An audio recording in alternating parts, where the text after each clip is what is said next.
And we are officially live. What's up, everybody? How are you doing? I am your host, SirRandom Guy, and welcome to this week's episode of SirRandom Reacts. We have a lot of things to talk about. Of course, we are going to talk about week 2 of the UFL and see how those games go. Then we're going to get to power rankings, get to week 3, and of course, the recent expansion news that just popped up this morning. So let's begin. Week 2 of the UFL. This was something. There's still. It's still early on. We're still kind of trying to figure out which teams are real, how good or how bad these teams are. The parity is still within amongst us, so I feel like that's overall a good thing. But I think it's more how little sample size we've seen, at least mainly with the three new market teams, and how the three new market teams overall. But let's get straight to the game. Starting with, of course, Friday night, or I guess 6 days ago, we had the Columbus Aviators hosting their first home game. Which I'll start with this: their their stadium. The turnout was amazing. I think they got like about 14,000 people. Although some people on the internet in the UFL community says there was probably a bit more than that, but 14,000 people is very good regardless. But unfortunately, even with that great turnout, they still got the loss. They pretty much got blown out by the DC defenders, despite what the score says at the end there. I'm gonna start with this.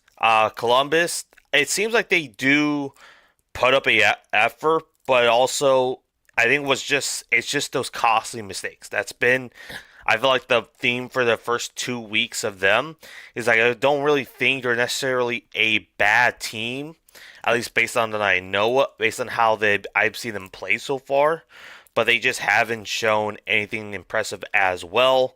Jay McClendon still looks like he's a very still solid quarterback for them. Even though there's many people kind of wanting Aiden Sayan to be getting snaps there during the late in the game. But all at the same time, Ted Ginn Jr. kind of looked like he was just kind of frustrated. Looked frustrated with the overall result of the game. Who wouldn't be? But also, it just seems like is he is the head coaching job too much for him? Which I could say for another head coach as well. But it's still week 2. They're still trying to figure things out. They're a new franchise. Positive is the turnout for this game, and how the halftime show went. I forgot who was hosting that game, who was hosting that halftime show for Columbus, but props to him. I think he did a pretty solid job overall. But let's get to DC. DC got a very nice bounce back win after a horrific start to week 1 against the St. Louis Battlehawks. And passing was not as good as it was with the rushing. Deion Jackson and Abram Smith put up a dominant performance, and they scored majority of the points there that night. But I would say this: during the second quarter of that game, during the end of the second quarter, kind of the third quarter, it was a bit of it was a bit of a turnover fest. It was just like a bit sloppy, but it was like in a fun way though. This was just like very entertaining in some aspect. Like it seemed like it just kind of seemed wild in how both teams went on during the second quarter and parts of the third quarter. But eventually, DC did get back into the swing of things, because I know they had that 24-8 start, if I recall, in the first quarter, or at least early in the game. And of course, it seemed like Columbus had a shot of maybe making a slight comeback, but then DC took care of it right at the second half, scoring another 17 points, I believe, and then 17 points, and DC eventually winning the game 41-26. I think it's a I feel like it shows at least DC is still up and running. I think week 1 was just kind of the adjustment period. Their O line was pretty bad in that St. Louis game, but I think this time around they did play better. I think Jordan Tiama still has a bit of a turnover problem, but I think that's kind of been the common theme for him even even from last year and the previous year beforehand. But I think he's still a very solid quarterback overall for the UFL. And let's see how they do next week in their home opener versus the Houston Gamblers. So good luck to them. Next one you got the then let's go talk about the next game. On Saturday, we got the Louisville Kings taking on the Orlando Storm. Orlando taking on the other new market team, and I mean Orlando. I mean they've been looking pretty solid for what they are. I mean, granted, I'm not saying they're a perfect squad based on how we've seen the first two games, but I mean overall they're still. I feel like overall they kind of still do take care of that team. They beat the Louisville Kings 19-9. It was a close game for most of it. Uh, it was a pretty low scoring game, a low scoring defensive battle from here on out from that first half all the way up until KJ Hamler made nothing into something with that big third down play. Um, I think overall, I think the Storm can be a very sneaky team. Of course, under Anthony Becht, I think there's still maybe some issues. There's still some things they still got to fix on offense, but their defense has shown that they could hold the ground for a good part of this game. You just got to make sure they can keep that ground against other teams, or at least the established teams, maybe like the St. Louis Battlehawks and the Dallas Renegades, which I'll get to that game shortly. Uh, then then of course Louisville Kings. I mean, their defense is phenomenal. I mean, like they pretty much that defense for pretty much this entire game, despite what the score says, try to keep Louisville in that game, but their offense couldn't really do much. I mean, Jason Bean got him that field goal drive early in the game, but then they put in Chandler Rogers, which just to see how he does well against the Orlando Storm. And I think Chandler Rogers did overall a bang up job for what he did. I mean, granted, he only gave to the teams to field goal percentage, which I feel like that's been an issue for the Louisville Kings. Uh, which has been the red zone, which has been in the red zone, which like we saw last week where they had multiple chances to probably get probably get the lead from Birmingham and probably might not make it as a close of a game as we saw on last Friday on week one on Friday night. And then of course that whole and then with the whole Tenzino forcing a fumble at the goal line from Benny Snell Jr. So there's also that, and I think it came around the same time as, and I felt like there was just that again from last Saturday where it was just the Louisville offense just could not get anything to red zone and resulting in the results in those three field goals in the game, which I think also I felt like there was also chances Louisville could have just, if they were already having struggles with offense, I felt like they could have just taken the opportunity to at least to take the chance at the 4 point field goal. At least that's in my opinion. I understand going for on fourth down instead of just like giving them more proper field advantage, but it's also just I feel like if there are points available at that moment, I feel like you at least could give your kicker confidence, being like, "Hey, I could trust you making this 60 yarder to at least get us this game, either give us the lead in the game or just even get us to make it get us closer to win this game as possible." But I mean, Jason Bean still I feel like has a bit of an issue, and now next week we're going to see Louisville and Orlando face off again. This time in Louisville. Hopefully the crowd still shows up after the first two games, after seeing how the first two games went. So there's that, and I guess also with Louisville's problems as well, I would say is their rushing game. And it has not been pretty. Like there's it's been pretty non-existent. I'm not sure it's just because we're still a couple weeks into UFL, but I feel like they got to find something to get. They need something to get it together, or else they are probably going to continue having these like one score-ish losses, or these one score, or even just like these like kind of close losses they could have had. They had a better, at least some better sense of a running game, or just some sense of an offense there. Then, of course, let's get to the third game of of the week, and that is Easter Sunday, Stallions versus Gamblers. Look, let's just get out of the way. All right.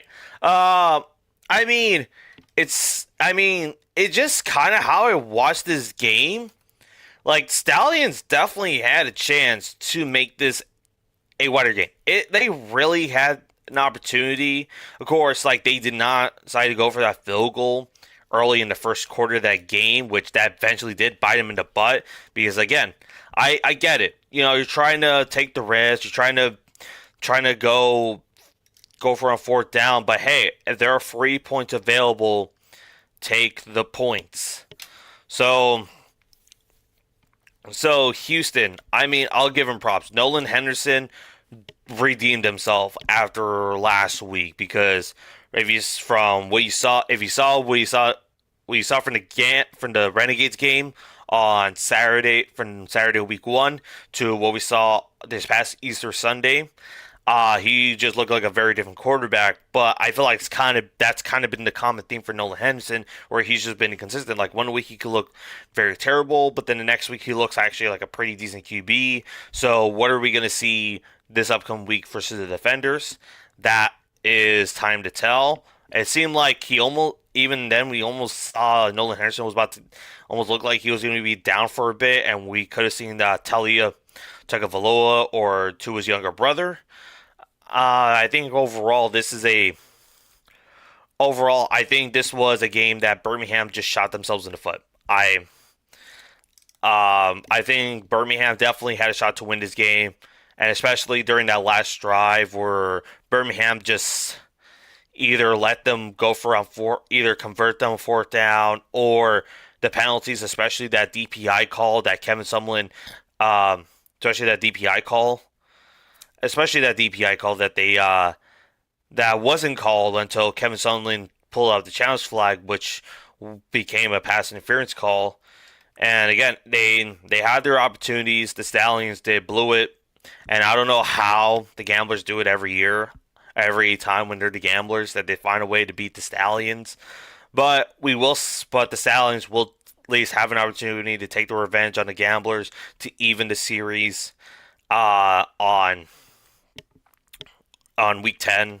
So there's that. But the Houston Gamblers, I mean, could they be a sneaky team still? Was that week 1 game still, was that team from week 1 still that weak team from week 1, or are we going to see a different Gamblers team going in the future? We shall see.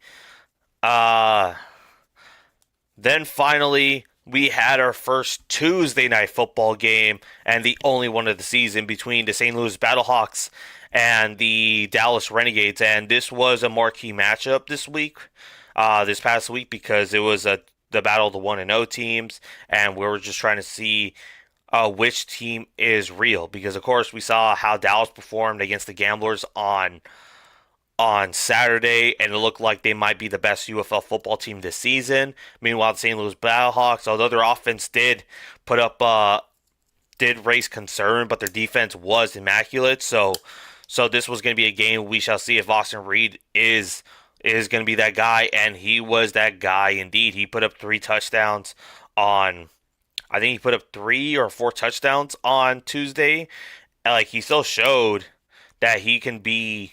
Yeah, he's going to be potentially a potential MVP. And also, Rick Newhouse, he's not familiar. He's not unfamiliar with the spring league, with spring league football, because of course we saw in his time in Arizona as the Arizona Hotshots head coach. So when that hire came in, this was a very good hire. I felt like this was going to be a solid hire in on paper, and it's so far looking like it is. Like normally, I would have probably thought for a quick second Dallas was gonna blow that game because it kind of felt like maybe there was an inkling of it.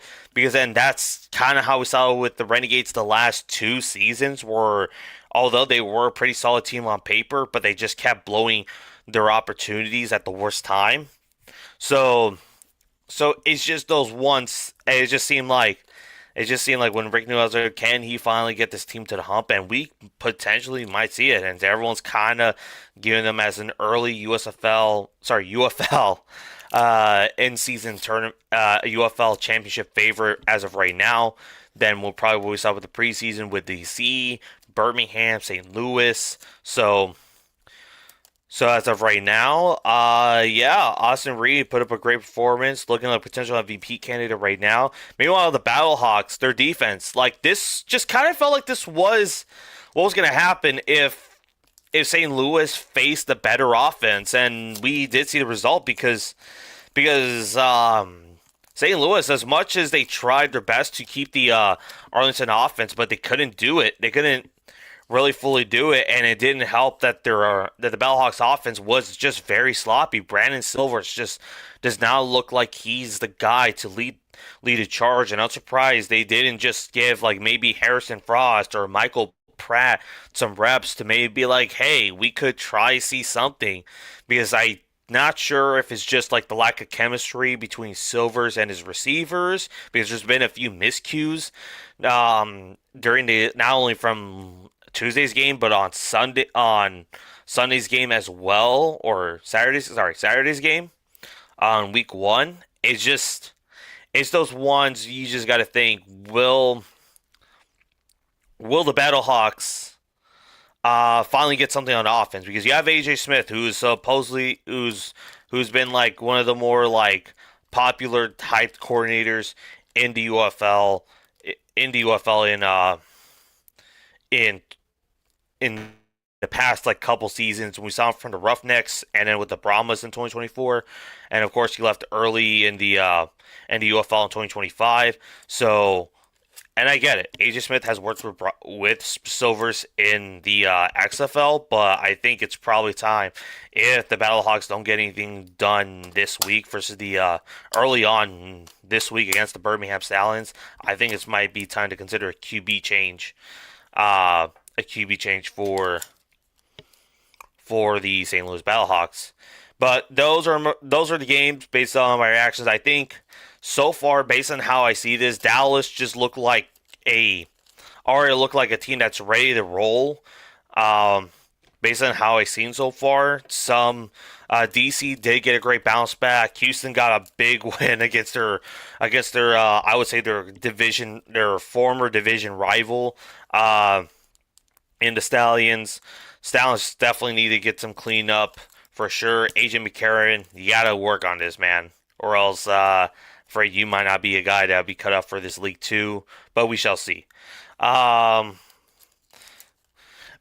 needs to work on offense, but their defense is great. Columbus, we shall see. It's kind of hard to gauge this. It's hard to gauge the Columbus Aviators for just because we don't know if they're going to be a real team or not going into this season.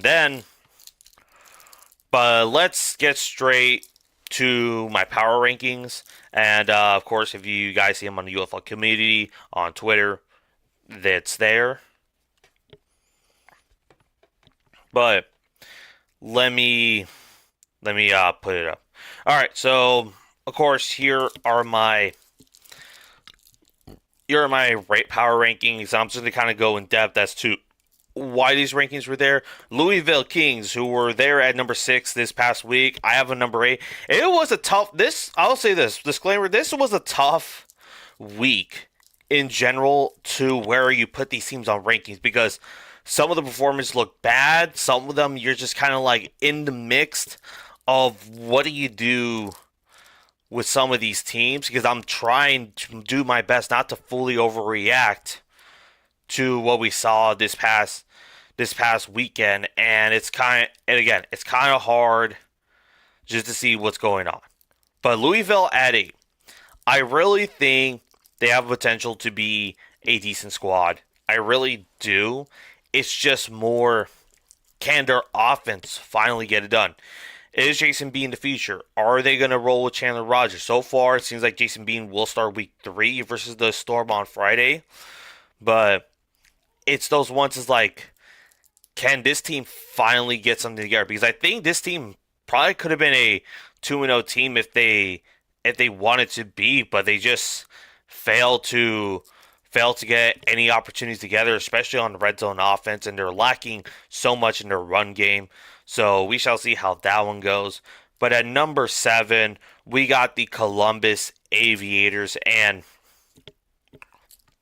with the Aviators, it's just, again, it's at least I've seen a much more better offensively performance. It's just they gotta clean up these mistakes. That's what's costing them in these games, because I don't think they don't look like so far a bad team. Based on how I seen them, yes, I know they lost by 15 points to the DC Defenders, but at least I'm like, okay, at least DC's a really good team. But it's those ones like, hey, is Ted getting cut out for it? Is this team ready to do it? Also, again, I'm starting to see why Todd Haley is Todd Haley still not the guy to be running an offense. I was like concerned about this hire at first, and it's kind of still showing. Despite we still see Jalen McClendon being a decent QB overall, I really want to see how they go this week against the 2-0 Dallas Renegades, and they're actually going to play them back to back. And after they will play the Houston Gamblers back to back, and then they will play the Battlehawks, and then they'll play the Battlehawks right after this. So this is going to be interesting. This is going to be an interesting schedule for the Aviators, right? Going forward. Then up next, we got the Houston Gamblers, who put out the big win on Sunday.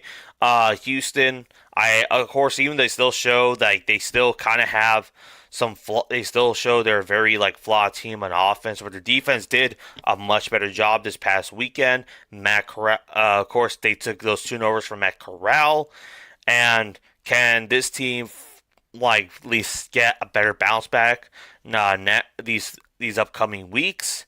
This is something to watch out for, but right now I'm trying not to overreact to this game, because again, they almost had a chance to go 0-2 as well. Next one, we got the St. Louis Battlehawks at number 5, and I put them at number 4 last week, and it kind of still shows that, yeah, I kind of was looking at it, and I wasn't impressed when St. Louis win on week 1 offensively, and it shows again this week on why I wasn't impressed with them, and eventually they faced a way better offense in the Dallas Renegades, and a way better offense in the Dallas Renegades than they saw with the DC Defenders on week 1. So it's just those ones like, is the Battlehawks going to be actually a good team, or was this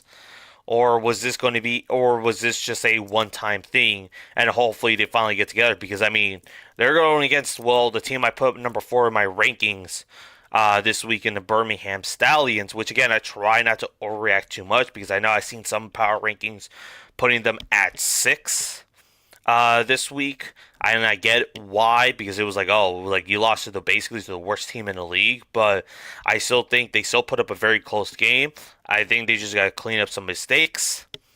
I really think Birmingham still has a chance to be that good team as we've seen every year. They're going to go against another true test in the Battlehawks, so we shall see which team's going to end up 2-1, which team's going to end up 1-2. That's something to look forward to this Sunday at 12 p.m. Pacific, 3 p.m. Eastern on ESPN between Birmingham and St. Louis. Big game of the week right there. At number 3, we got the Orlando Storm. It was interesting. A part of me wanted to put them at the 2 spot, but I think DC overall impressed me a bit more than when I saw Orlando, because even though they took advantage of what Louisville couldn't provide on offense, but I still want to see how they do against maybe a team like the Stallions, or like a team like the Stallions, like some established team, especially when Orlando faces Dallas sometime in the future. So right now, a part of me thinks they deserve the 2 spot, but right now it's just this was probably the best option I could provide right now.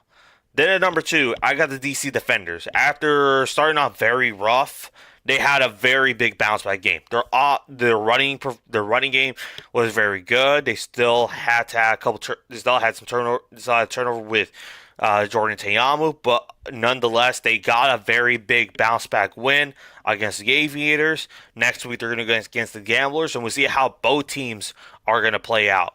Are the Gamblers better than we thought they were back than we saw in week one? Will the DC Defenders be be the same team as we saw from 2025 in the UFL Championship game? So this is something to look forward to. But Dallas Renegades, so far, they're looking like early season UFL favorites.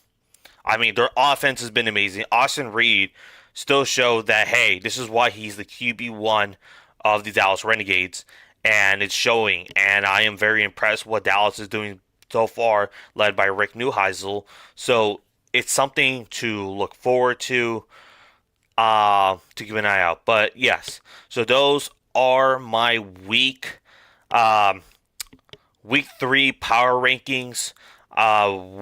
This week we have some games just for this weekend alone from Friday to Sunday. So no Tuesday night game for sure. So hopefully I could get another video out much earlier than what I had to do today.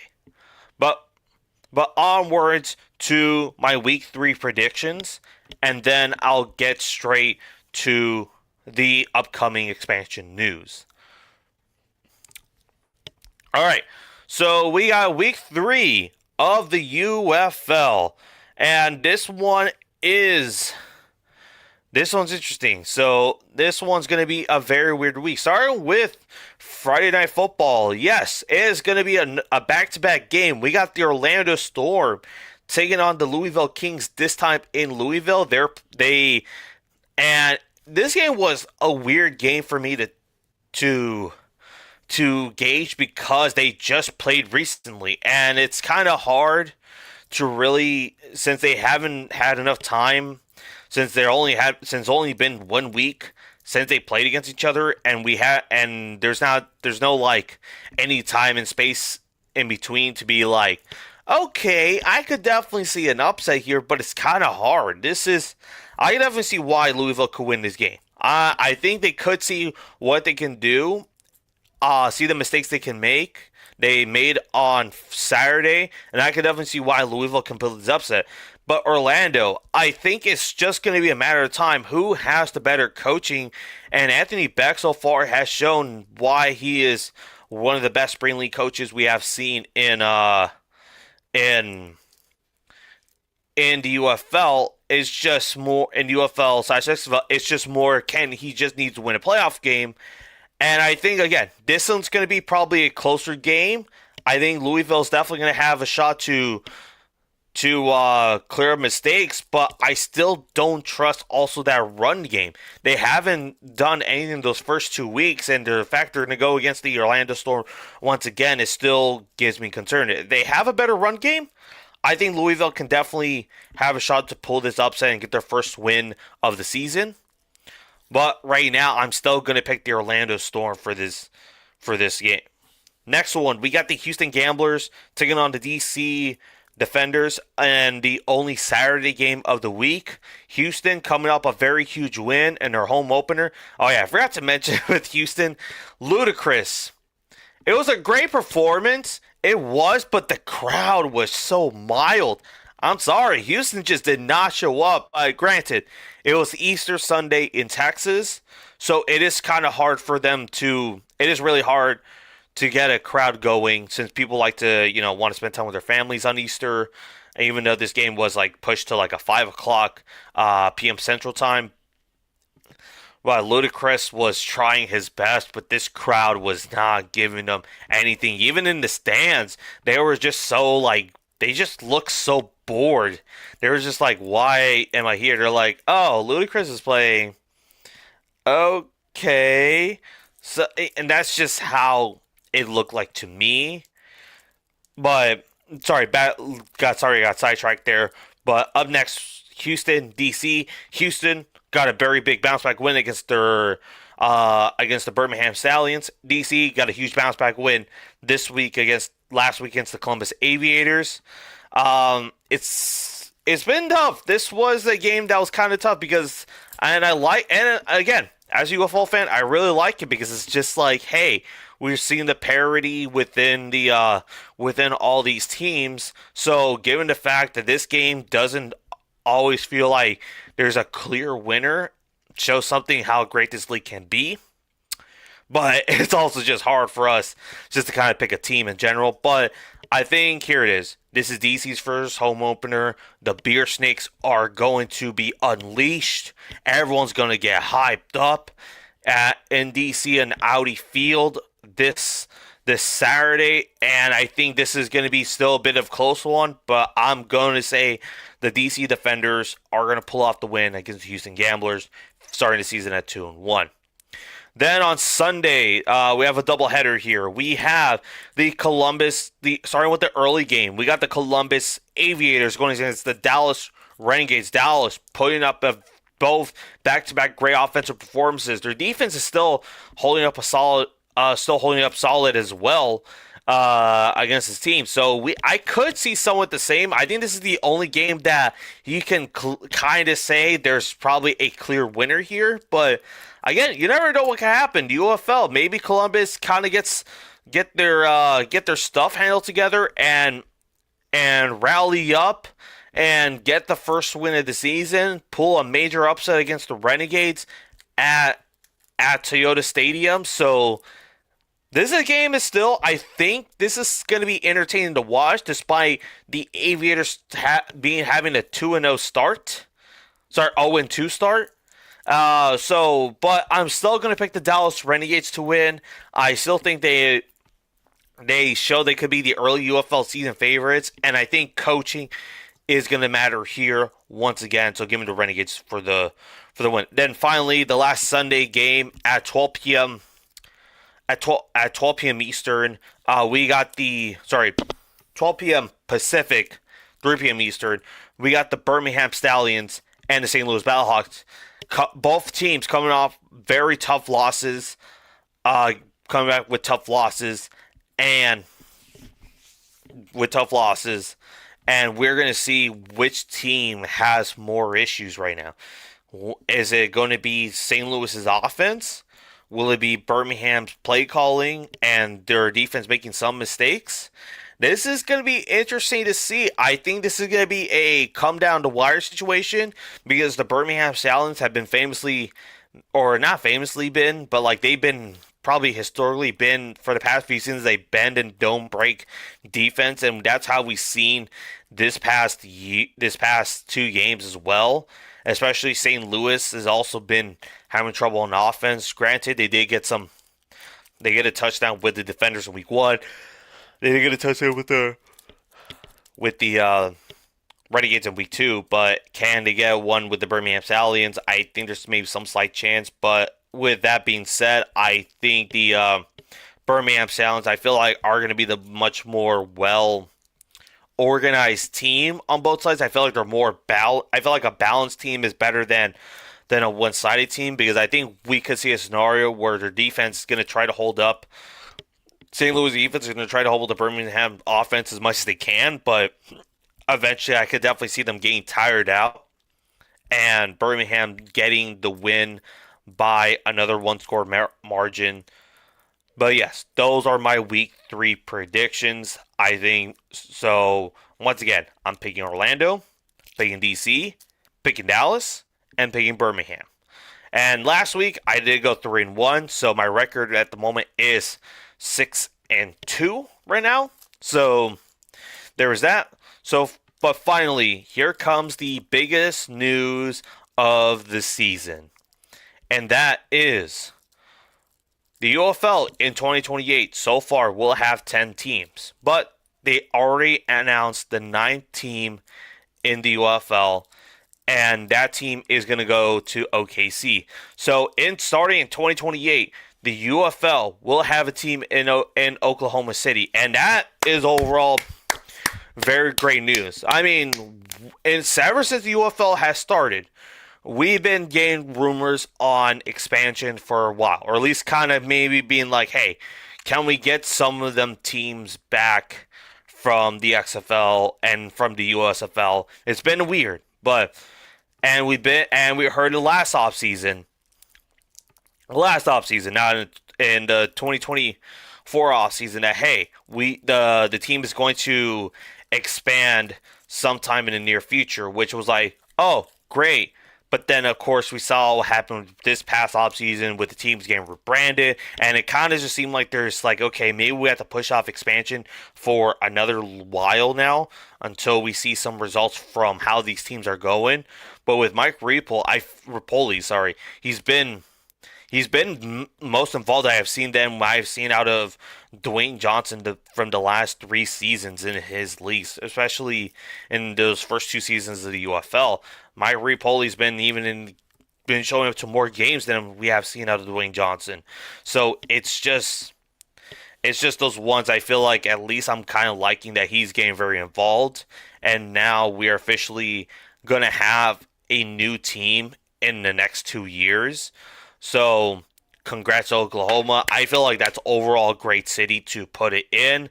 Their TV ratings for the past 2 seasons in the UFL have been amazing. So, this is a team that definitely should have a very good crowd, and they're going to be moving to Oklahoma City Stadium when it finally gets built sometime in the future. So, this is a I think this is going to be a very interesting team. We don't know, of course, the team name yet. That'll probably be decided later. But I think overall great move. But there is still an opportunity for a 10th team and there is still an opportunity for a 10th team to come in. They haven't announced that yet. So I guess if I right now could go ahead and just let's just get some teams out of the way. I felt like the likely candidate I could definitely see so far is the Michigan Panthers because I mean when Michigan of course got rebranded to the Aviators, I felt like that team felt like they got their team stolen from them. It just felt like a heartbreak. It's just like hey like we were becoming one of the better UFL teams of in terms of like attendance and in ratings. This team was an exciting team to watch and finally see other than the Detroit Lions. And the fact that they cut out for them, it just sucked. But I understand why, it would probably cost too much to keep them at Ford Field. Mike Rapoli wanted to at least keep the stadiums into a smaller tactic, so hence why putting them in more in these like more in these soccer stadiums. So I understand. So I understand the reasoning right there. But hey, Alumni 5 Stadium, the new Detroit FC Stadium is finally going to be is getting built up, and I think it should be done by 2027. But I think 2028. By 2028 later nonetheless. So I think Michigan could be an obvious plug-in team and bring back the Panthers. So there's that one. The next team in mind, you could also say you get some team, which I really hope so, is like LA or slash San Diego.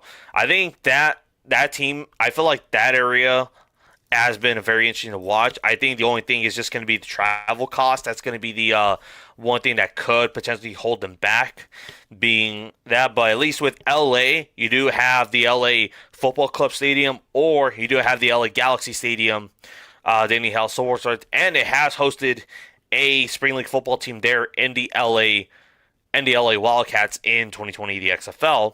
With San Diego, their best stadium would be Snapdragon, but the only issue is that is a 35,000. I think that's been a 35,000 seat stadium, so I feel like San Diego would have to be like another version of the St. Louis Battlehawks in terms of like being a highly popular team, being like this team that's like, hey, we like this team very much. We want this team to stay. So I think San Diego is a really great option, and not only that, San Diego's also been hosted a few UFL camps as well in the past. So they're not unfamiliar with the city of San Diego. So we'll see how that one goes. Then of course maybe you could also say maybe Philadelphia. Give or take, they have Subaru Park and they could bring back the Stars. You could also say maybe the New Jersey Generals with the or New York Guardians with the Red Bull with the New York FC team in the Red Bulls. So that's also another soccer stadium there. Maybe you put in a there's just some teams, and I know there's also people want to bring the Sea Dragons back into Seattle, which I completely understand, and I agree. Like the Sea Dragons should come back, but I think that's going to be a very difficult task to at hand because they don't really have a I guess a standard soccer stadium. They don't have a like standard like 20 to 25,000 seat stadium as you would see for as you see for the other teams like the DC Defenders or the Dallas Renegades, the Houston Gamblers, and like the Orlando Storm and such. But it's kind of those ones. It's like, okay, if they decide to bring the Sea Dragons back, are you willing to put them in Lumen Field? Because that's been the destination, that's been the football team that's been holding the games there at the time. So if you are Mike Ripoli, are you willing to be like, it's going to cost us a lot of money to put the Sea Dragons there, but if the fan base, if we get like about 10, 20,000 fans in the stadium, I think this could work. But another option I have, this one's an option I don't think it's even going to happen, and I highly doubt it, but it's there, and that is T-Mobile Park. And yes, it's a baseball stadium. I'm aware, but maybe there's some chance they could come up with a deal and kind of be similar to like the UFL, with where we have a baseball football stadium combo, because I mean we have seen games played I think at Yankee Stadium too. We have with soccer, and we also seen it with also the former Oakland Stadium. So I feel like that's an option if they just wanted like less seating. I feel like that would be the best way to do it, but I'm not sure if that's worth enough to keep the Sea Dragons or the Seattle Sea Dragons there. So it's tough. It is really tough to. I feel like it is very tough unless Mike Leopold is willing to put the money into Seattle and just make somehow some very small 20,000 seat stadium. But that's if you believe. But I feel like that would have to be like if the UFL. But I feel like that situation would only work if the UFL like really has been successful for like the past like decade, and and we have been and they've been having such great turnout ever since. To Mike Ripple to probably make a deal with Dallas to get this team to get this team back to Seattle for the Sea Dragons. That is something to look out for. Now, I'm not sure what other. I feel like, but if not, maybe the best alternative might be Portland, because they do have a soccer stadium there, home of the Portland Timbers, I believe. So I think this is the closest thing you're probably going to get to the Sea Dragons, is maybe they put a team in Portland there. Maybe New Orleans finally gets a team with the Breakers. Maybe they get a team in I don't know who else would have a soccer stadium right now. Like I'm trying to think of like non-UFL markets that would also help them in their case. Um, I mean, St. Louis got a team back. I mean, San Diego, Portland are options there. Maybe you put San Jose in order to like at least in order to have like something with the Bay Area market right there as well. So there's also that side of things if if your plan is to seek out west. But if you're trying to seek out east, maybe you go to New Jersey, you put the New Jersey Generals there. Maybe you put Philly Subaru Park for the Philadelphia Stars. You also could also see. I don't know. There's like I feel like there's some options there that we are probably not seeing, but yes, and that where I'm gonna wrap it up right here.